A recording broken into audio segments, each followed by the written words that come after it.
సంపద ఒక దెబ్బతో పోతుందంట.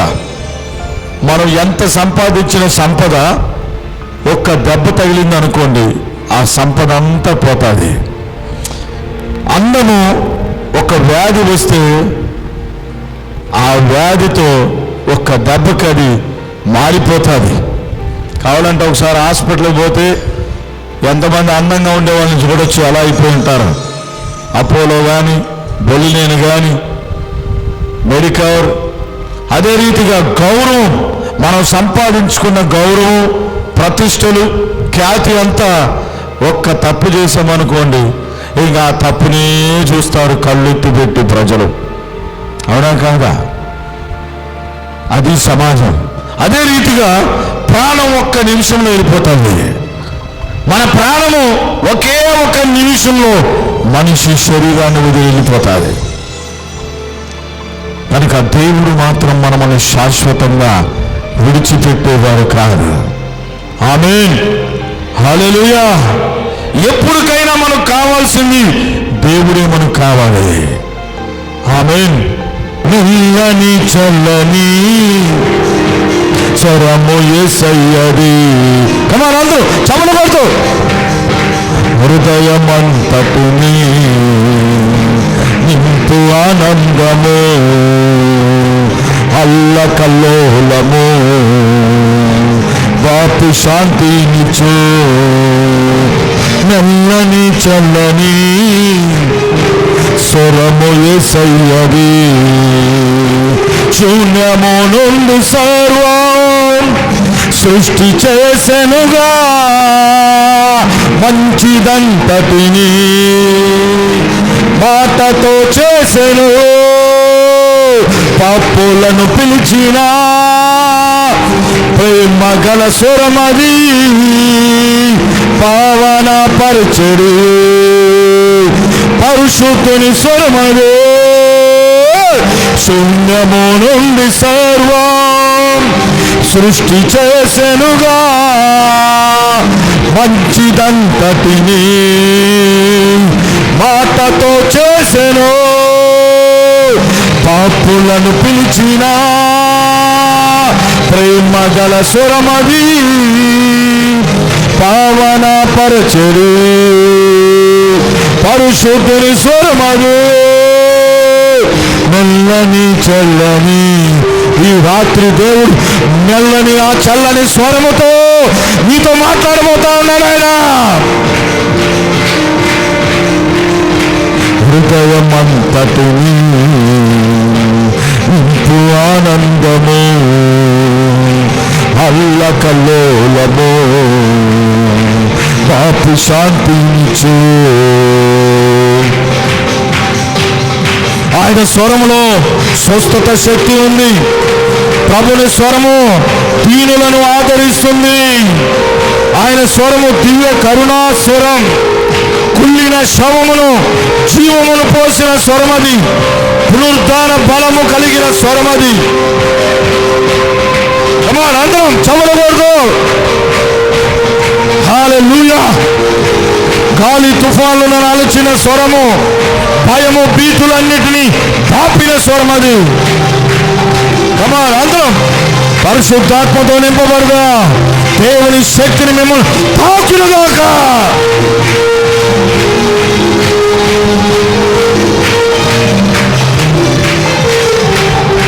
స్వస్థత శక్తి కలదు ప్రభుని స్వరమందునా, దీనులను ఆదరించే దివ్య కరుణా స్వరం. అందరం చమలు. స్వస్థత శక్తి కలదు ప్రభుని స్వరమందునా, దీనులను ఆదరించే దివ్య కరుణా స్వరం. కుళ్ళిన శవమునందు జీవమును పోసెను, పునరుద్ధాన బలం కలదు ఆ స్వరములో. గాలి తుఫానులం అణచిన స్వరమది, భయము భీతులన్నీ పాపడి స్వరమదే కుళ్ళిన శవమునందు అన్నమును పోసెను పునరుద్ధాన బాల కలదు ఆ స్వరములో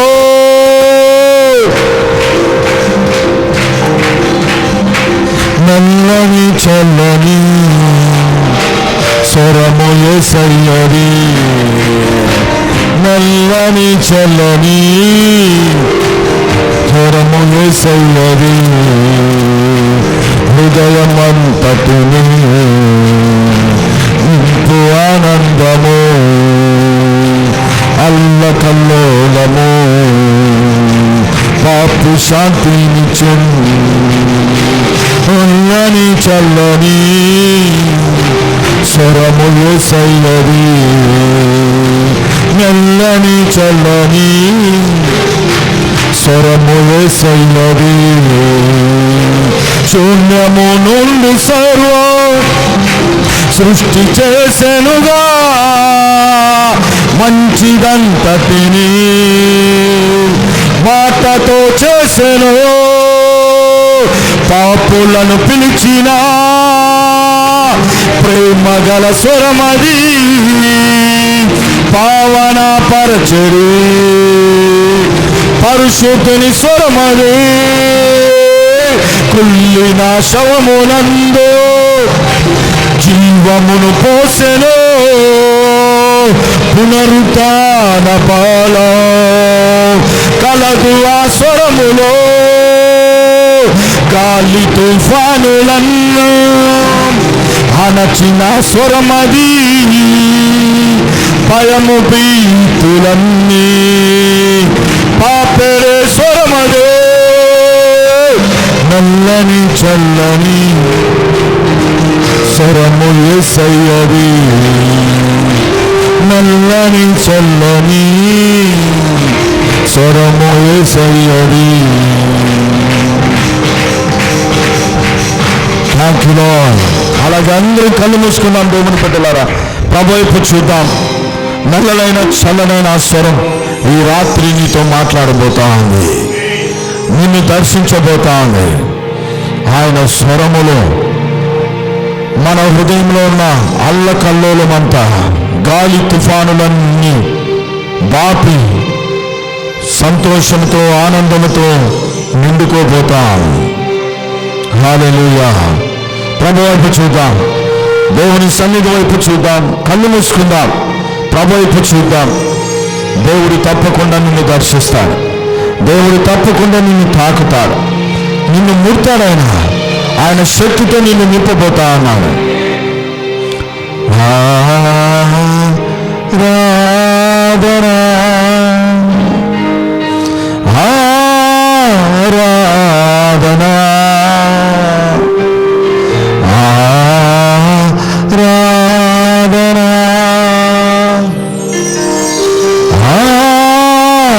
ఆరాధనా అందరూ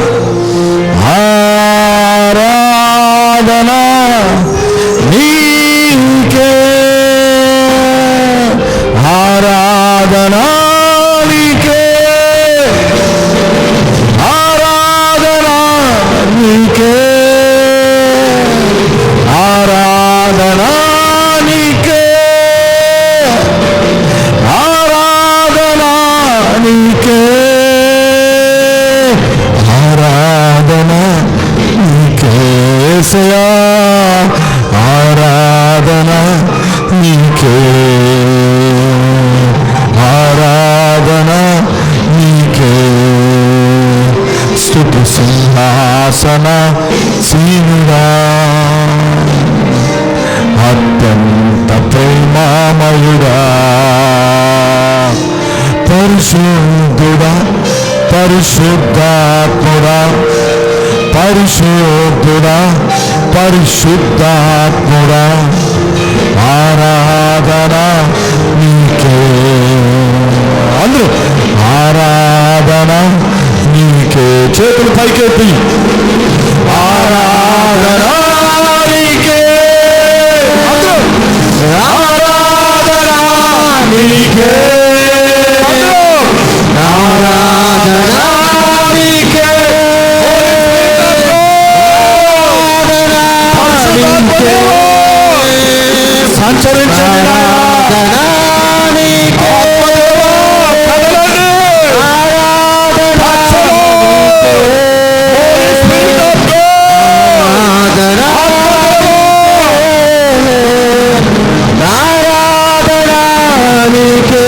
పరిశుద్ధాత్మ దేవుడు కదులుతా ఉన్నాడు. ఆరాధనా నీకే, ఆరాధనా నీకే, ఆరాధన నీకే, ఆరాధన నీకే, ఆరాధన నీకే, ఆరాధన నీకే, ఆరాధన,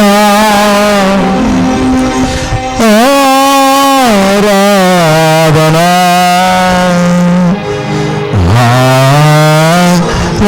ఆరాధన, ఆరాధన, ఆరాధన నీకే. తండ్రి నీకు వందనాలు. ఈ రాత్రి కాలమందు ఇక్కడ చేరిన ఆయన నిన్ను స్తుతించి ఆరాధించి ఆ గొప్ప భాగ్యం మాకు ఇచ్చినందుకు స్తోత్రాలు. నీ కృపకై వందనాలు ప్రభువా. నీకే మహిమ చెల్లిస్తున్నా. మా మధ్యలో మీరు ఏం చేసినందుకు వందనాలు. పరిశుద్ధాత్మదేవా కదులుతున్నందుకు వందనాలు. కదలండి, నీ కార్యాలు చేయండి, బిడ్డల్ని బలపరచండి, నీ శక్తితో నింపండి నాయనా. నీ విడుదల, నీ స్వస్థత, బిడ్డలకు ఆరోగ్యంతో నింపమని అడుగుతున్నా. నీకు మహిమ చెల్లిస్తున్నాం రాజా, నీకు ఘనత చెల్లిస్తున్నా. నీ మాటల ద్వారా నీ బిడ్డల్ని బలపరచు. నీ నిత్య జీవానికి, నీ రాకడికి సిద్ధపాటు చేయమని యేసు క్రీస్తు పరిశుద్ధమైన నామం పేరిట ప్రార్థన చేసి అడిగి వేడుకొంచున్నాం తండ్రి. ఆమేన్, ఆమేన్. అందరూ కూర్చున్నాం. దేవుని నామానికి మహిమ కలుగును గాక. రోమా పత్రిక 8వ అధ్యాయము 31వ వచనం మనం చదువుకుందాం. రోమీయులకు రాసిన పత్రిక 8వ అధ్యాయం 31వ వచనం చదువుకుందాం. దేవుని బిడ్డలారా,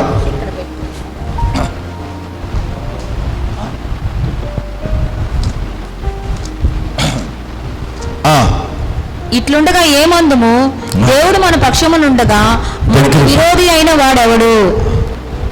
ఆమేన్, ఆమేన్. ఇట్లుండగా దేవుడు మన పక్షముండగా మనకు విరోధి ఎవడు? ఉండగా ఏమందుమో, దేవుడు మన పక్షమై ఉండగా మనకు విరోధి ఎవడు? ఈ దినమున నేను ఈ మాట మీకు చాలా బాగా అర్థమయ్యేటట్లుగా తెలియజేస్తాను. జాగ్రత్త వినండి. హల్లెలూయా. దేవుడు మన పక్షంగా ఉండాలి. దేవుడు మన పక్షంగా, మన సైడ్. మనం మనుషుల్ని మన సైడ్ తిప్పుకోవాలని చాలా రకాలుగా చేస్తాం కదా. కొంతమంది మనుషుల్ని మన వైపు తిప్పుకోవాలని, మన పక్షంగా ఉండాలని, లేకపోతే మనుషులు నా సైడ్ లేదని బాధపడతాం. నా భార్య కూడా నా సైడ్ లేదే, నా పిల్లలు కూడా నా సైడ్ లేదు, నా పక్షంగా లేరే, నా వైపున లేరే అని బాధపడే వ్యక్తులు ఉన్నారా లేదా? నా స్నేహితులు కూడా నా వైపు లేరే, ఇంతకుముందు ఉన్నారు, ఇప్పుడు ఏమైందో మారిపోయారు. పరిస్థితులను బట్టి మనుషులు మారిపోతారు. నీ సైడ్ నిన్న వరకు ఉండొచ్చు, మార్నింగ్ వరకు ఉండొచ్చు, కానీ సాయంత్రానికి మారిపోవచ్చు. ఈ రోజు ఉన్న వాళ్ళు రేపు మారిపోయి నీ వైపు నుండి ఇంకొక వైపు వెళ్ళిపోవచ్చు. అవునా కాదా? మనుషులు కొనేవచ్చు, బంగారుతో, డబ్బుతో, వెలైన వాటితో. మన వైపు తిప్పుకోమా చెప్పండి? అవి కొన్ని దినాలే తిప్పుకున్నట్లుగా తిప్పుకుంటాం, మళ్ళా వాళ్ళు ఇంకొక రాజు చూపించారంటే మళ్ళా అటువైపు వెళ్ళిపోతారు. ఇది సహజమే మనుషులది. కానీ ఇక్కడ దేవుని వాక్యం ఏమంటుందంటే, దేవుడు నీ పక్షముగా ఉండగా నీకు ఎవరు విరోధి? ఇప్పుడు దేవుడు మన వైపు తిరగాలి, దేవుడు మన పక్షంగా తిరగాలి, నీ పక్షంగా తిరగాలి. నీ పక్షంగా తిరిగితే ఇక నువ్వు మామూలు వ్యక్తిగా ఉండవు.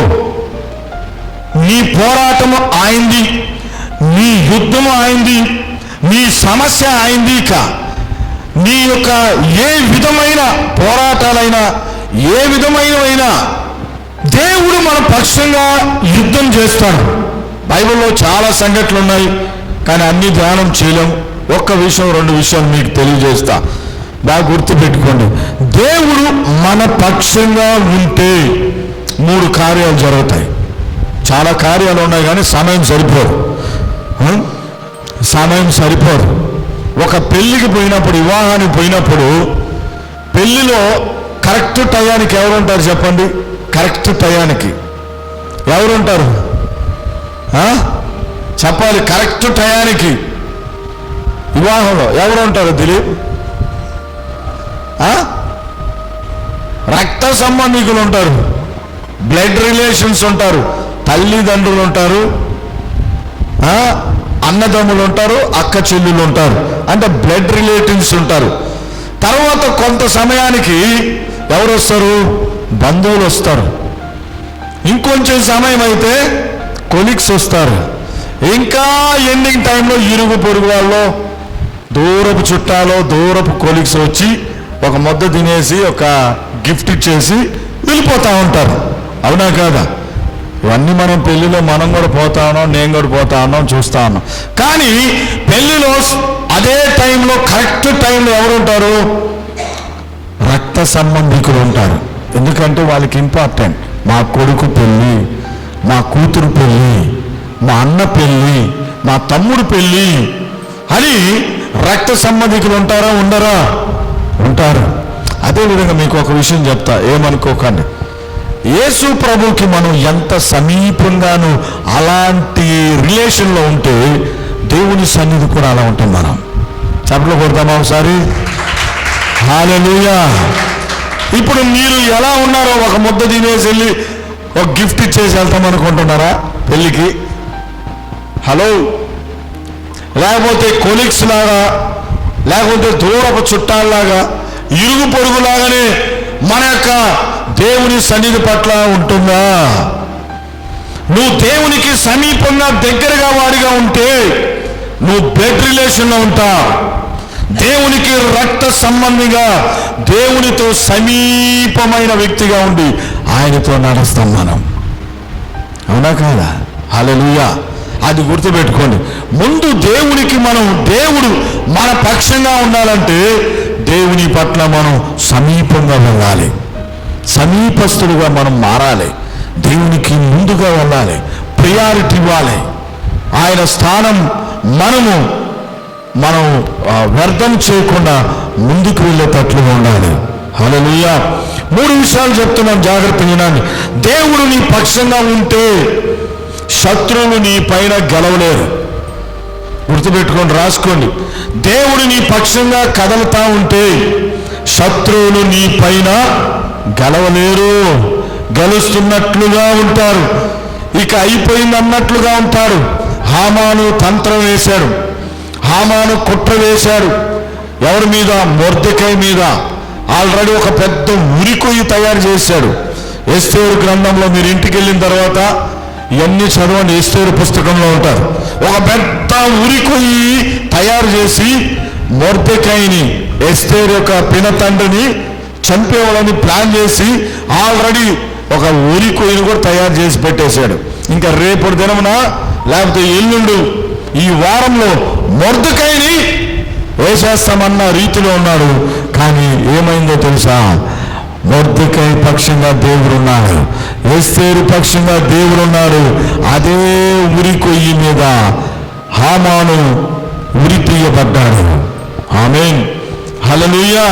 అంటే దేవుడు నీ పక్షంగా ఉంటే శత్రువు క్రియలు గెలవలేవు. శత్రువులు నీ పైకి ఎప్పుడు కూడా గెలవలేరు. గెలిచినట్లుగా అన్నీ కనబడతా ఉంటాయి, కానీ మరలా అవి మన మీద పారకుండా దేవుడు మనల్ని గెలిపిస్తాడు. రెండవదిగా పరిస్థితులు, సిచ్యువేషన్స్ చాలా ఒకవేళ డేంజర్గా కనబడవచ్చు. అప్పు మీద అప్పు, సమస్య మీద సమస్య, శ్రమ మీద శ్రమ.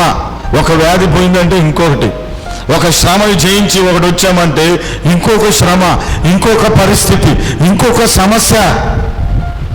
మొన్నటిదాకా అప్పుతోనే ఉన్నామనుకుంటే మరలా ఇంకొక అప్పు వచ్చింది. బాధ మీద బాధ.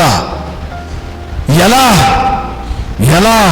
కానీ దేవుడు నీ పక్షంగా కదలుతా ఉంటే ఆ పరిస్థితులు ఎన్ని వస్తున్నా నిన్ను ఆత్మీయంగా నాశనం చేయవు, నిన్ను ఆత్మీయంగా కూల్చివేయు. దేవుని బిడ్డలారా, దేవుడు నిన్ను లేవనెత్తుతాడు, దేవుడు నీకు సహాయం చేస్తాడు, నిన్ను ఆశీర్వదిస్తాడు ఆయన. హల్లెలూయా. మూడోదిగా, సాతాను తంత్రాలు కుట్రలు నీ మీద విజయవంతంగా చేయలేవు. సాతాను యొక్క తంత్రాలు, సాతాను యొక్క కుతంత్రాలు, కుట్రలు యెషయా గ్రంథం 54వ అధ్యాయం 17వ వచనంలో చదివితే, నీకు విరోధముగా రూపింపబడిన ఏ ఆయుధము వర్ధిల్లదంట. ఏ ఆయుధం కూడా వర్ధిల్లదు. గుర్తుపెట్టుకోండి, దేవుడు నీ పక్షంగా ఉన్నాడంటే ఇవి జరగవు. ఎన్ని వచ్చినా కానీ నీ ఆత్మీయ జీవితము బలహీనమైతున్నట్లుగా కనపడుతుంది. మళ్ళా లేస్తా, మళ్ళా పుంజుకుంటా, మరలా దేవుని స్తుతించడం ప్రారంభిస్తావు, మరలా నీ బలిపీఠాన్ని కట్టుకుంటానే ఉంటావు, ముందుకు పోతానే ఉంటావు. హల్లెలూయా. దేవునికి మహిమ కలుగును గాక. ఆమేన్. కనుక ఇది దేవుడు మన పక్షంగా ఉంటే. ఇప్పుడు దేవుడు మన పక్షంగా ఉండాలంటే మనం ఏం చేయాలి? నేను త్వరగా చెప్తాను. ఈ మంచి మాటలు మన ఆత్మీయ జీవితానికి మనకు చాలా కావలసిన మాటలు. ఇప్పుడు దేవుడు ఒకని పక్షంగా ఉంటే వాళ్ళ మీద ఎవరు కూడా గెలవలేరు. బైబిల్లో ఎంతోమంది ఉన్నారు. దావీదు, సౌలు ఎన్నో చేశాడు. వేల మందిని తీసుకొని పోయి, సైన్యాన్ని తీసుకొని పోయి దావీదుని చంపాలనుకున్నారు, కానీ గెలవలేకపోయాడు. గెలిచాడా? గెలవలేడు. ఎన్నో సమస్యలు వచ్చినా, ఎన్నో పోరాటాలు వచ్చినా యోబు మీదకి రెండింతల ఆశీర్వాదం మళ్ళా పొందుకున్నారు. హల్లెలూయా. సాతాను కుట్రలు హామానులాగా, మరి అహీతోపేలాగా ఎన్నో వ్యక్తులు మరి దేవుని బిడ్డల మీద చేసినా, అహీతోపేలు ప్లాన్లు గీస్తున్నాడు దావీదు మీద. ఒక్కొక్క ప్లాన్ స్కెచ్లు గీస్తూ ఉంటాడు. ఈ విధంగా చేస్తాం, ఆ విధంగా చేసేస్తామని. ఇవన్నీ సాతాను తంత్రాలు, సాతాను వేసే కుట్రలు. కానీ దేవుడు నీ పక్షంగా ఉన్నప్పుడు అవన్నీ లైవ్ అయిపోతాయి. ఇది దేవుడు మన పక్షంగా ఉంటే. ఇప్పుడు మీకు చెప్తున్నా, ఒకటి ఆలోచించాను. దేవుడు నీ పక్షంగా ఉండాలంటే ఏం చేయాలి? ఎవరైనా చెప్తారా? దేవుడు నీ పక్షంగా ఉండాలంటే, మనుషులైతే ఊరికేనే మనం తీసుకుంటాం, 4 రోజులు వస్తారు. బౌన్సర్లకి జీతం ఇస్తే 1 సంవత్సరం ఉంటారు నీ పక్షంగా. బౌన్సర్లు తెలుసు కదా, సెక్యూరిటీ. తర్వాత జీతం ఇవ్వకపోతే వెళ్ళిపోతారు. నువ్వెవరయ్యా, నేనెవరయ్యా అంటారు ఎవరైనా. కానీ దేవుడు నీ పక్షంగా ఉండాలి. ఉంటాడు ఆయన. ఆయన అన్యాయస్తుడు కాదు, ఆయన ప్రేమ లేనివాడు కాదు, ఆయన కఠినుడు కాదు, ఆయన కనికరం లేనివాడు కాదు. చాలా జాలి కలిగిన దేవుడు. అనుదినము మన ఎడల ఆయనకి నూతనముగా వాత్సల్యత పడుతుందంట. విలాప వాక్యాలు 3వ అధ్యాయంలో రాయబడి ఉంటారు. ఇలాంటి దేవుడు నీ పక్షంగా ఉండాలంటే మనం ఏం చేయాలి? చెప్పాలి, త్వరగా చెప్పాలన్న. అబ్రామన్నా వినబడలేదా నా పెద్దగా? ఇందాక నేను ఒక పాయింట్ చెప్పేశాను. దేవునికి మనము సమీపంగా ఉండాలి. ఓకే, చూడండి, మీకు ఒక విషయం చెప్తా. అబ్రాముని దేవుడు పిలిచాడు. అబ్రాముని ఆదికాండం 12వ అధ్యాయం 1వ వచనం నుంచి మనం చదువుకొని పోతే, అబ్రాము కల్దీయుడు, హారాన్లో నివసిస్తున్నాడు, అన్యుడు, దేవుడు అంటే తెలియదు, విగ్రహాలు చేసుకొని ఆ విగ్రహాల్ని అమ్ముకుంటూ బ్రతుకుతున్న వ్యక్తి ఈ అబ్రాముని దేవుడు పిలిచాడు. అబ్రామ్, నీ దేశం నుండి, నీ స్వజనుల నుండి, నీ బంధువుల నుండి, నీ ఇంటి నుండి నువ్వు బయటికి రా, నేను చూపించు దగ్గరికి వెళ్ళు, నిన్ను నేను ఆశీర్వదిస్తాను. ఆకాశం వైపు చూడు, అదిగో ఆ భూమి వైపు చూడు, ఇసుకురేళ్ళంతగా నిన్ను ఆశీర్వదిస్తాను, విస్తరింపజేస్తాను. ఆ నక్షత్రాల్లాగా నీ జనాంగాన్ని, నీ సంతానాన్ని నేను విస్తరింపజేస్తాను.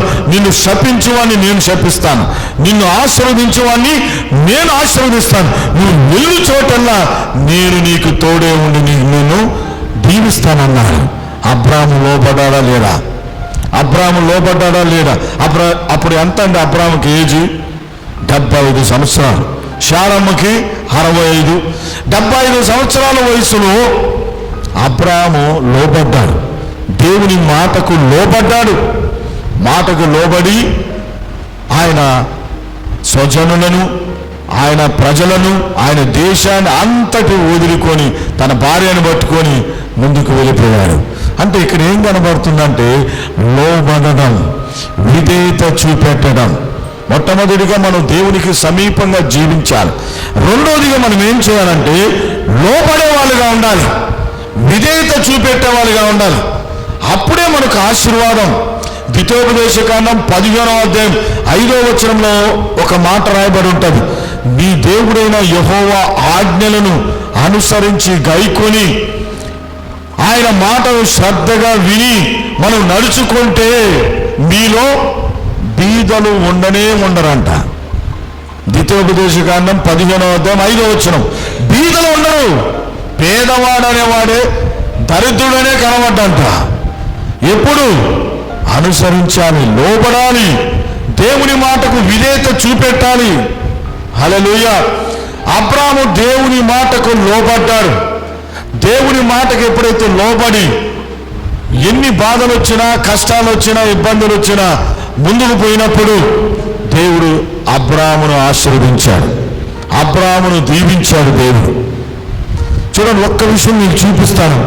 ఆదికాండం 20వ అధ్యాయం 3వ వచనం నుంచి మనం చదువుకొని పోతే అబ్రాముకి ఒక ఆపద వచ్చినప్పుడు దేవుడు ఎలా కదిలేడనేది అక్కడ రాయబడి ఉంటుంది. చదువుదాం. ఆదికాండం 20వ అధ్యాయం 3 నుంచి మనం చదువుకుందాం. అయినను రాత్రి వేళ దేవుడు స్వప్నమందు అబీమెలెకు వద్దకు వచ్చి, నీవు నీ ఇంట చేర్చుకున్న స్త్రీ ఒక పురుషునికి భార్య గనుక ఆమె నిమిత్తము నీవు చచ్చిన వాడువు సుమా అని చెప్పెను. అయితే అబీమెలెకు ఆమెతో పోలేదు కనుక అతడు, ప్రభువా, ఇటు నీతి గల జనమును హతము చేయుడువా? ఈమె నా చెల్లిలని అతడు నాతో చెప్పలేదా? మరియు ఆమె కూడా అతడు నా అన్న అనెను. చాలు. ఇక్కడ అబీమెలెకు అనేటువంటి ఒక రాజు అబ్రాముని, శారాని ఏం చేశారంటే తీసుకొని వెళ్ళిపోయారు, బంధించారు. అప్పుడు కాలంలో రాజులు ఆ విధంగా చేసేవాళ్ళు. అబ్రాముని ఏం చేశారంటే బయట పెట్టేశారు, కోట బయటలో పెట్టున్నారు. శారమ్మ అందంగా ఉంది, ఆ వయసులో కూడా అందంగా ఉండే లోపల ఆమెను ఇంకా వివాహం ఆడేదాని కొరకు అన్ని ఏర్పాట్లు చేసుకుంటున్నారు. ఈలోగా అబ్రాము ప్రార్థన చేస్తున్నాడు, తన భార్య నిమిత్తం ప్రార్థన చేస్తుంటే రాత్రి వేళ స్వప్నంలో దేవుడు అబీమెలెకు అనేటువంటి రాజు యొక్క స్వప్నంలోకి వెళ్ళి, అబీమెలెక్, ఏం చేస్తున్నావు? నీ ఇంట చేర్చుకొనిన స్త్రీ ఒక పురుషునికి భార్య కనుక ఆమె నిమిత్తం నీవు చచ్చిన వాడివైపోతా, నీవు నీ దేశమంతా శవాల తిప్పగా మారిపోతాది, వ్యాధులు రోగాలతో నిండుకోపోతారు, జాగ్రత్త సుమాని దేవుడు కల్లో వెళ్ళి వార్నింగ్ ఇస్తున్నాడు, స్వప్నంలో వెళ్ళి వార్నింగ్ ఇచ్చాడు. ఎంత అసలు ఈ మాట మనం చదివితే దేవుని బిడ్డలారా ఆలోచిస్తే, దేవుడు ఒకని పక్షంగా అబ్రాము పక్షంగా కదిలితే కలలో పోయి ఎవరైనా ఇప్పుడు రాజు దగ్గరికి వెళ్ళి మాట్లాడగలుగుతారా? ఒక సామాన్యమైన విషయము, అబ్రాము విషయము, ఆయన మామూలు వ్యక్తి ఆ టైంలో. ఇప్పుడు రాజు దగ్గరికి వెళ్ళి ఎవరు కూడా అడిగి శారాని బయటికి తీసుకొని వచ్చే దిక్కు లేదు. అబ్రాము ఏడుస్తున్నాడు, కన్నీరు పెడుతున్నాడు తన భార్య నిమిత్తం. దేవుడే కలుగు చేసుకొని దేవుడు అబ్రాము పక్షంగా స్వప్నములో ఆ రాత్రి అంతా వెళ్ళి వార్నింగ్ ఇచ్చాడు.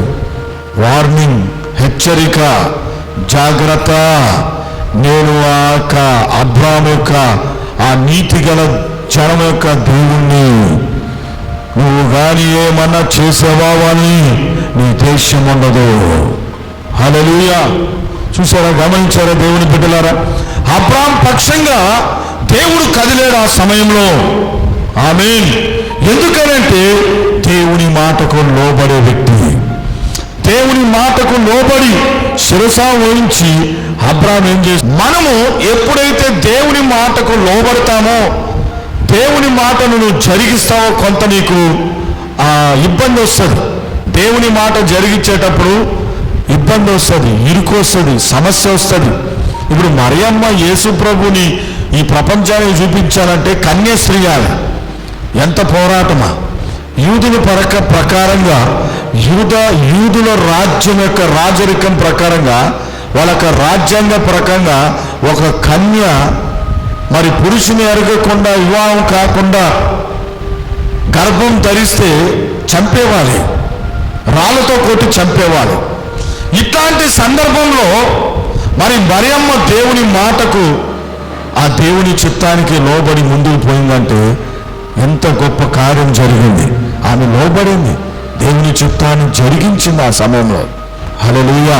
కొన్ని సందర్భాల్లో దేవుని చిత్తానికి, దేవుని యొక్క మాటకు మనం లోబడుతూ ముందుకు పోయేటప్పుడు కొన్ని పరిస్థితులు మీకు ఇరుగ్గా అనిపిస్తాయి. ఆయన నిలబడండి, ఆయన విధేయత చూపెట్టండి, దేవుడు నీ పక్షంగా ఉంటారు.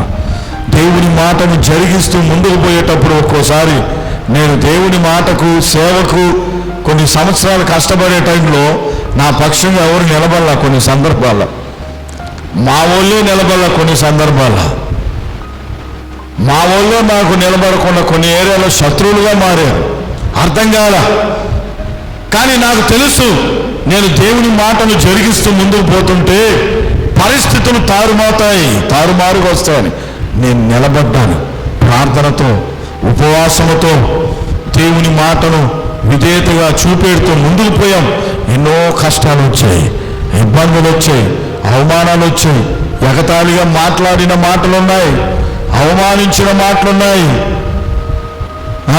ఎంతోమంది అన్నారు, కానీ ఈరోజు అనిన నోరు మోయబడ్డాయి. మనం నిలబడాలి. నిలబడినప్పుడు దేవుని మాటను విధేయత చూపెట్టినప్పుడు దేవుడు కార్యాలు చేయక నీ పక్షంగా ఉండనే ఉండడు. ఆయన నీ పక్షంగా నిలబడతాడు. నీ పక్షంగా నిలబడి నీ సమస్యను ఆయన సమస్యగా తీసుకుంటాడు. నీ పోరాటాన్ని ఆయన పోరాడడం ప్రారంభిస్తాడు. నీ యుద్ధాన్ని ఆయన చేస్తాడు. ఆయన హల్లెలూయా. ఎంతమంది నమ్ముతున్నారు ఈ మాటలు? చెప్పండి. చూడండి, మొదటి సమూయేలు గ్రంథం 15వ అధ్యాయం 22వ వచనంలో చదివితే సమూయేలు ప్రవక్త సౌలుతో అంటున్నాడు, ఒకడు బలులు అర్పించుట కంటే, దహన బలులు అర్పించుట కంటే మాట వినుట శ్రేష్టమంట.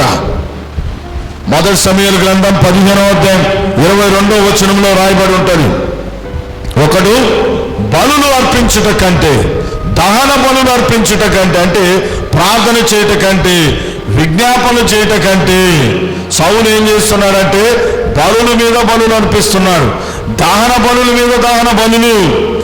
కానీ దేవుని మాటను మాత్రము వినటం లేదు, దేవుని మాటను లెక్క చేయట్లేదు. ఆయన ప్రకారంగా నడుచుకుంటూ ప్రజలందరి మొదట ఏం చేస్తున్నాడు? బలులు అర్పిస్తున్నాడు, దహన బలులు అర్పిస్తున్నాడు. అప్పుడు సమూయేలు ప్రవక్త వచ్చి అంటున్నాడు, బలులు అర్పించుట కంటే, దహన బలులు అర్పించుట కంటే దేవుని మాటను వినుట శ్రేష్టం. హల్లెలూయా. మనం దేవుని మాటకు లోబడినప్పుడు దేవుడు సంతోషపడతాడు, ఆయన దేవుడు ఆనందిస్తాడు. అప్పుడు నీ పక్షంగా కదలడం ప్రారంభిస్తాడు ఆయన. నమ్ముతున్నారా? చెప్పండి. ఇంకో విషయం చెప్పి నేను ముందుకు పోతాను. మొదటి రాజుల గ్రంథం 18వ అధ్యాయం 21వ వచనం మనం చదువుకొని ముగింపులో పోతాం. దేవుని బిడ్డలారా, మొదటి రాజుల గ్రంథం 18వ అధ్యాయం 21వ వచనం చదువుకుందాం. ఏలియా జనులందరి దగ్గరకు వచ్చి, ఎన్నాళ్ళు మమ్మటకు మీరు రెండు తలంపుల మధ్య తడబడుచుందురు? యెహోవా దేవుడైతే ఆయనను అనుసరించుడి, బయలుదేవుడైతే వాణ్ణి అనుసరించుడని ప్రకటన చేయగా జనులు అతనికి ప్రత్యుత్తరం ఇవ్వగా ఒక మాటైనను పలుకకపోయిరి. ఆమేన్. చూడండి, ఏలియా కర్మేలు పర్వతం మీద డిబేట్ చేశాడు. ఆ కాలంలో ఒక బిగ్ డిబేట్ జరిగింది. ఏలియాకి, అన్ని జనులు, బయలు ప్రవక్తలకి. ఇది డిబేట్ అంటే. ఇప్పుడు మన వాళ్ళు చాలా మంది మాటలతో డిబేట్ చేస్తున్నారు, కానీ ఏలియా బిగ్ డిబేట్ చేశారు రోషంగా. ఏంటంటే ఆకాశం నుండి అగ్ని దిగి రావాలి. ఇది డిబేట్ అంటే. స్టూడియోలో కూర్చొని చాలా మంది ఏం చేస్తున్నారు? డిబేట్లు చేస్తూ అరుస్తూ కేకలు పెడతా ఉన్నారు. ఏలియా డిబేట్ చేశాడు, రాజుతో చెప్పాడు, యెహోవా నిజమైన దేవుడు, ఆయన పక్షంగా నేనున్నాను. బయలు నిజమైన దేవుడు అంటే తీసుకోరండి, ఒక గుంట తవ్వించండి, దాని నిండా నీళ్లు పోయండి, కట్టెల్ని పేర్చండి, దాని మీద ఎద్దును తునకలు చేసి పెట్టండి. బయలు నిజమైన దేవుడంటే ఉదయం నుంచి సాయంత్రం వరకు నేను సమయం ఇస్తా. ఆకాశము నుండి అగ్ని రావాలా, ఆకాశం నుండి వచ్చే అగ్ని దాన్ని దహింపజేయాలి. నిజమైన దేవుడు బయలు అయితే చేయమని చెప్పండి. బయలు ప్రవక్తలు అన్నారు. వాళ్ళు ఉదయం నుంచి సాయంత్రం వరకు చేశారు, ఏమీ రాలేదు. ఏలియా చేశారు. ఈ చేసే ముందర ఆయన ఒక మాట అన్నాడు. ఆయన ప్రార్థన చేసే ముందర ఒక మాట ప్రజల వైపు చూసి అంటున్నాడు, ఇదిగో ప్రజలారా, మీరు దగ్గరికి రండిలా, ఎన్నాళ్ళ మట్టుకు మీరు 2 తలంపుల మీద మీరు నడుస్తూ 2 తలంపుల మధ్య తడబడుచుంటా ఉంటారు. తడబాటు 2 తలంపుల మీద ఎన్నాళ్ళు మీరు జీవిస్తారు అంటే దానికి యేసుప్రభు అంటాడు ప్రకటన గ్రంథం 3వ అధ్యాయంలో, ఉంటే వెచ్చగన్నా ఉండు, చల్లగన్నా ఉండు, నులివెచ్చగా ఉండొద్దు.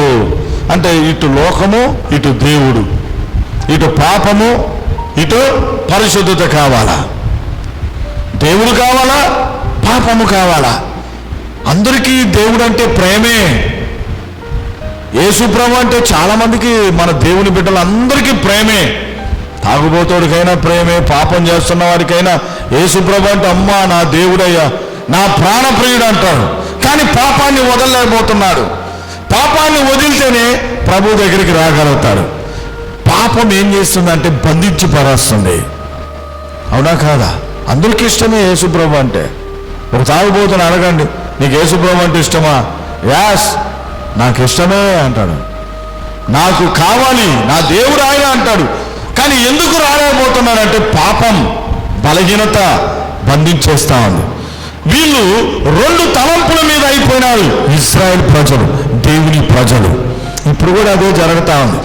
2 తలంపుల మీదే మన వాళ్ళు అనేక మంది, మీరు కాదు, అనేక మంది ఏం చేస్తున్నారంటే తడబడతా ఉన్నారు. వాళ్ళు కాళ్ళు తడబడతా ఉన్నాయి. అటు లోకము, ఇటు దేవుడు, ఇటు దేవుడు, ఇటు లోకం. అదే ఆ మాటని ఏలియా అంటున్నాడు, హెచ్చరిస్తా అన్నాడు. ఎంతకాలం ఇలాంటి జీవితం జీవిస్తారు?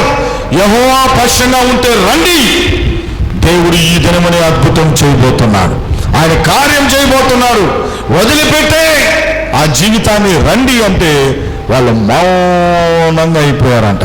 ఏం మాట్లాడటం లేదు. ఎందుకని? ఏమన్నా చెప్తే ఈయన వైపు మేము వెళ్ళిపోవాలా?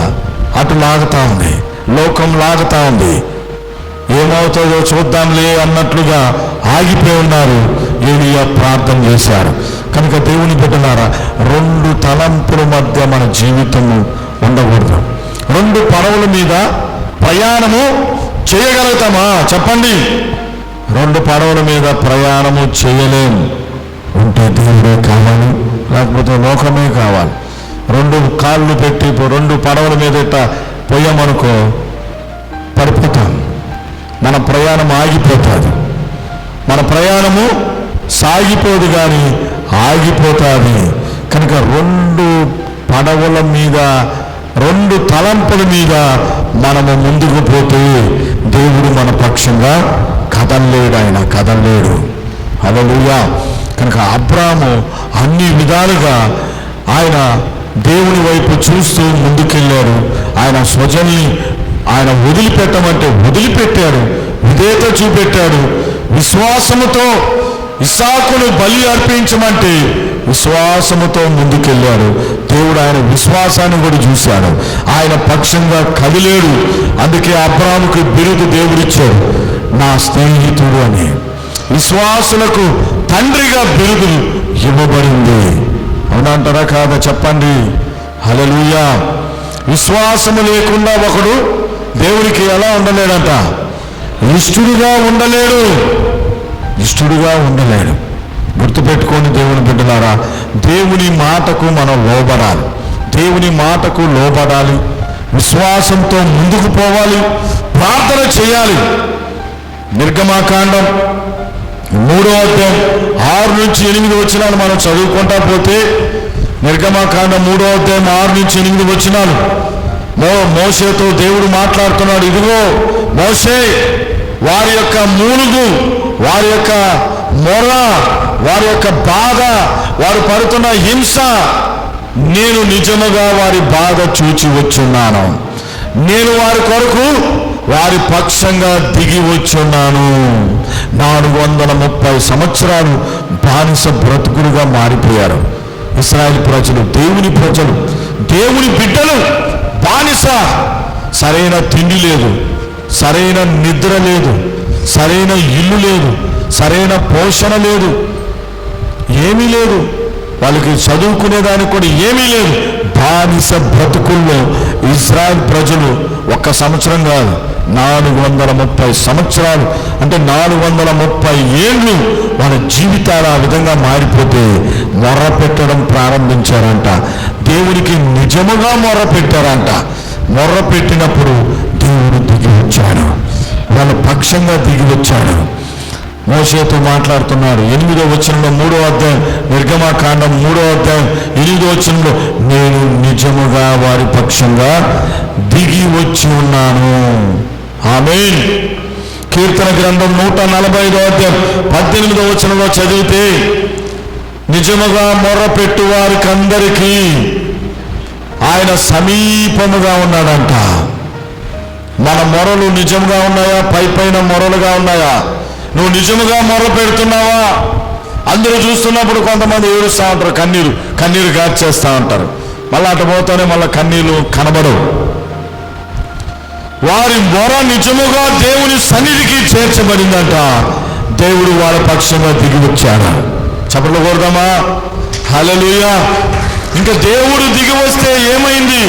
ఫరో తలకిందులైపోయాడు. 10 తెగుళ్ళు జరిగాయి. ఎర్ర సముద్రం చీల్చబడింది. వాళ్ళ జీవితాలు ఏమైపోయిందంటే స్వేచ్ఛగా మారిపోయారు. దేవుడే వాళ్ళ పక్షంగా కదలడం ప్రారంభించాడు. ఆమేన్. కనుక దేవుని సంగమా, దేవుని బిడ్డలారా, ఈ మాటలు వింటున్నా మీరు ఈ రాత్రి కాలమందు నేను ఆత్మలో ఉండే ఒక మాట మీకు చెప్తా ఉన్నాను. దేవుడు మీ పక్షంగా కదలాలి, మీ పక్షంగా ఆయన రావాలి. ఇశ్రాయేలు పక్షంగా దేవుడే దిగి వచ్చాడు. ఇప్పుడు మన పక్షంగా పరిశుద్ధాత్మ దేవుడు మనలో ఉన్నాడు, మనతో ఉన్నాడు, చాలా సమీపస్తుడుగా ఉన్నాడు. మనం చేయాల్సింది ఏంటంటే కొన్ని మనలో ఉన్నటువంటి వాటిని సరి చేసుకొని మనం దేవుని వైపు చూసామా, దేవుడు నీ పక్షంగా దిగి రాబోతా అన్నాడు. నీతో మాట్లాడతాడు ఆయన, నీతో ఆయన ముచ్చటిస్తాడు, స్వప్నంలో మాట్లాడతాడు, శత్రువు క్రియలను ఆయన లయపరుస్తాడు. నీ కుటుంబాన్ని ఒక చిన్న పరలోక కుటుంబంగా మార్చేస్తాడు ఆయన. హల్లెలూయా. శాంతి సమాధానంతో నెమ్మదితో నింపుతాడు. కఠినమైన పరిస్థితులు, భయంకరమైన పరిస్థితులు, బానిస లాంటి పరిస్థితులు అన్నిటినీ తలకిందులు చేసేస్తాడు ఆయన. ఆమేన్. నమ్ముతున్నారా ఎంతమంది? హలో, నమ్మండి దేవుని బిడ్డలారా. దేవుడు మన దేవుడు మృతుల్లో ఉన్న దేవుడు కాదు, ఆయన సజీవుడైన దేవుడు. ఆయన చిన్న ఉపమానం చెప్పి నేను ముగిస్తాను. ఒకసారి మరి మార్టిన్ లూథర్ గారు బైబిల్ తీసుకొని వచ్చిన వ్యక్తి. బైబిల్ ఈరోజు మన చేతుల్లో ఉందంట. ఆ దినాల్లో వాళ్ళ చేతుల్లో ఉంది. బైబిల్ని తీసుకొని వచ్చేదానికి ఎంతో ప్రయాసపడ్డాను ఆయన. బైబిల్ వచ్చిన తర్వాత సేవకు ముందుకు పోతా ఉంటే కదలలేని పరిస్థితులు, కఠినమైన పరిస్థితులు, విసిగైపోయింది, వేజారిపోయాడు. ఇంకేం చేస్తాం సేవ, ఇంకొద్దులే అనుకొని ఒక దినమున సేవ అంతా ఆపేసి పడుకొని నిద్రపోతా ఉన్నాడంట. వాళ్ళ భార్య వచ్చి ఒక నల్లని ముసుగేసుకొని వచ్చి, నల్లటి గౌన్ వేసుకొని వచ్చి మార్టిన్ లూథర్ గారికి వచ్చి నిలబడిందంట. మార్టిన్ లూథర్ గారికి వచ్చి నిలబడింది. ఆయన ఏమైందమ్మా, నువ్వు ఇట్లాంటి గౌన్ వేసుకొని వచ్చావు? ఆ కాలంలో ఆ నల్లటి గౌన్ వేసుకొని ఆ బ్రిటిష్ హయాంలో లండన్లో ఎవరైనా అట్లా వస్తే ఏంటంటే కారణం వాళ్ళ ముఖ్యమైన వ్యక్తులు ఎవరో చనిపోయారని అర్థం అన్నమాట. ఎవరు చనిపోయారు? మన కుటుంబీకుల్లో ఎవరు చనిపోయారు? నువ్వు ఈ గౌన్ వేసుకొని వచ్చి నాకు చెప్తున్నావంటే ఎవరో చనిపోలేదు, యేసు ప్రభు చనిపోయాడు అన్నాను. యేసు ప్రభు చనిపోయాడు. నీకేమన్నా మైండ్ ఏమన్నా అయ్యిందా? మానసికంగా దెబ్బతిన్నావా? యేసు ప్రభు ఎక్కడ చనిపోయాడు? ఆయన చనిపోయి 3వ దినంలో లేచాడు కదా, మన మధ్యలో ఉన్నాడని వాక్యం అంటా ఉంది, బైబిల్లో చూపించమంటావు అన్నారు. అయితే నువ్వు చేస్తున్న పని ఏంది? ఆయన్ని మృతుల్లో పాతి పెట్టావా? ఆయన నీటికి సజీవుడిగా ఉన్నాడని దేవుని వాక్యం అంటా ఉంటే నువ్వు సేవ చేయనని ఇలా ఆగిపోయేవేమని ఆయన చెప్పినప్పుడు మరలా మార్టిన్ లూథర్ గారు బైబిల్ పట్టుకొని బయటకు వచ్చాడు. ఇక ఆగిపోలేదు, మన చేతుల్లోకి బైబిల్ తెప్పించాడు ఆయన. హల్లెలూయా. ఆ దినాల్లో బైబిల్ లేదు ఎవరి దగ్గర, బిషపుల దగ్గర, పోపుల దగ్గరే బైబిల్ ఉండేది. కానీ ఈరోజు మన చేతుల్లోకి బైబిల్ వచ్చింది. ఎవరు కారణం అంటే మార్టిన్ లూథర్. ఆ లూథర్ భార్య ఆ దినమున ఆయన్ని పురికొల్పింది. దేవుడు నీ పక్షంగా ఉన్నాడు, లే కథలు. దేవుని బిడ్డ, పరిస్థితులు నిన్ను అణిచివేస్తున్నట్లుగా కనబడతాయి. సమస్యలు, శ్రమలు నిన్ను తొక్కేస్తున్నట్టుగా కనబడతాయి.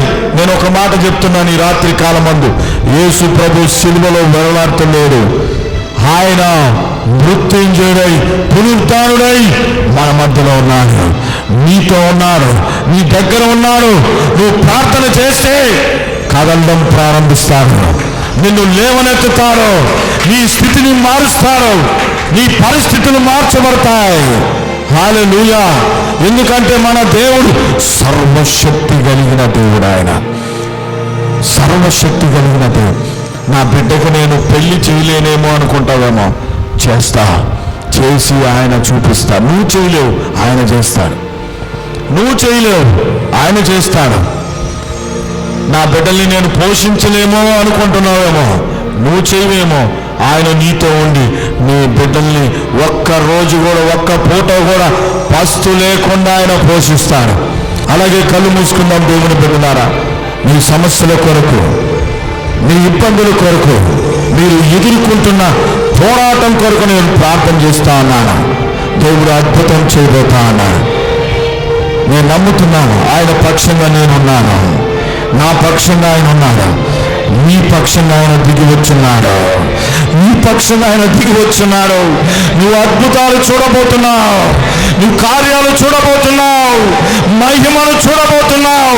నీ దుఃఖ దినములు సమాప్తం కాబోతావు, నీ కన్నీరు నాట్యం కాబోతావు, నీ అవమానం, నీ నింద దేవుడు తొలగించబోతున్నాడు. నువ్వు దీర్ఘాయుష్మంతురాలు కాబోతున్నావు, నిన్ను దీర్ఘాయుషతో నింపబోతున్నాడు. నా గూటి యొద్దనే నేను చనిపోతాను అనుకున్నాడు, కానీ యోబు హంస వలె దీర్ఘాయుషను పొందుతానన్నాడు. ఆయన పొందుతా, దీర్ఘాయుష్మంతుడిగా నిన్ను దేవుడు చేయబోతున్నాడు. దేవుని బిడ్డ, నీ ఇంటిని, నీ కుటుంబాన్ని ఆయన పోషించబోతున్నాడు, లేవనెత్తబోతున్నాడు. నీ చేతి పనిని అద్భుతంగా ఆయన దీవించబోతున్నాడు. హల్లెలూయా. Thank you lord. ఏ సమస్యతో ఉన్నావు, ఏ ఇబ్బందితో ఉన్నావు, వ్యాధి, అనారోగ్యమా, వ్యాధులు, అనారోగ్యంతో ఉన్న వాళ్ళ కొరకు నేను ప్రార్థన చేయబోతున్నాను. సాతాను బంధకాలతో ఉన్న వాళ్ళ కొరకు నేను ప్రార్థన చేయబోతున్నాను. హల్లెలూయా. వ్యాధులు, అనారోగ్యం, బలహీనతో ఉన్నవాడు మీ కుడి చెయ్యి ఎత్తండి. సాతాను బంధకాలతో బంధించబడి రాలేకున్న పరిస్థితిలో ఉన్నవాడు మీ కుడి చెయ్యి పైకెత్తండి. దేవుడు మీకు విడుదలైపోతున్నారు, మీ కుటుంబానికి విడుదలైపోతున్నారు. ఇప్పుడే యేసు నామములో, యేసు రక్తంలో, పరిశుద్ధాత్మ శక్తి ద్వారా ఈ విడుదల ప్రకటిస్తున్నాను నేను. I rebuke in the mighty name of Jesus. పరిశుద్ధాత్మ దేవ తాకండి నాయన, విడుదల కలగజేయండి, అద్భుతం చేయండి, అద్భుతం చేయండి ప్రభా. చేతులెత్తిన బిడ్డలు, ఆ బిడ్డలకి, వాళ్ళ కుటుంబానికి, వాళ్ళ బిడ్డలకి, ఇంటికి విడుదల యేసు నామములో నేను విడుదల ప్రకటిస్తున్నాను, విడుదల ప్రకటిస్తున్నాను, విడుదల ప్రకటిస్తున్నాను. బంధకాలు తెగిపోబోతున్నాయి, తెగుతున్నాయి, తెగుతున్నాయి. ఓ దేవుని సన్నిధి కదులుతా ఉంది, రోగాలు, వ్యాధులు, రోగాల్ని కలిగిస్తున్న దయ్యపు శక్తులు, దురాత్మ శక్తులన్నీ బయటికి రావాలి. విడుదల, స్వస్థత ప్రకటిస్తున్నాను నేను. షా హో హో హో రిబా బాబా రబా షదా రబాకో రిబా బాబా రబా రబా రబా రబా రబా. నమ్ము దేవుని బిడ్డ, నీ ఇంటిలో నువ్వు అడుగు పెట్టగానే దేవుని కార్యాలు చూడబోతున్నా, మహిమను చూడబోతున్నా. దేవుని శక్తి నేను తాగుతా ఉంది. అమ్మా, నేను దేవుని శక్తి తాగుతా ఉంది. పొందుకో, పొందుకో, పొందుకో.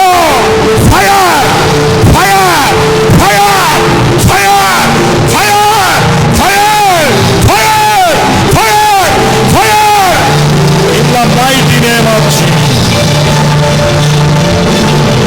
షబా రబా రబా రీకా రబా దారా బాకా.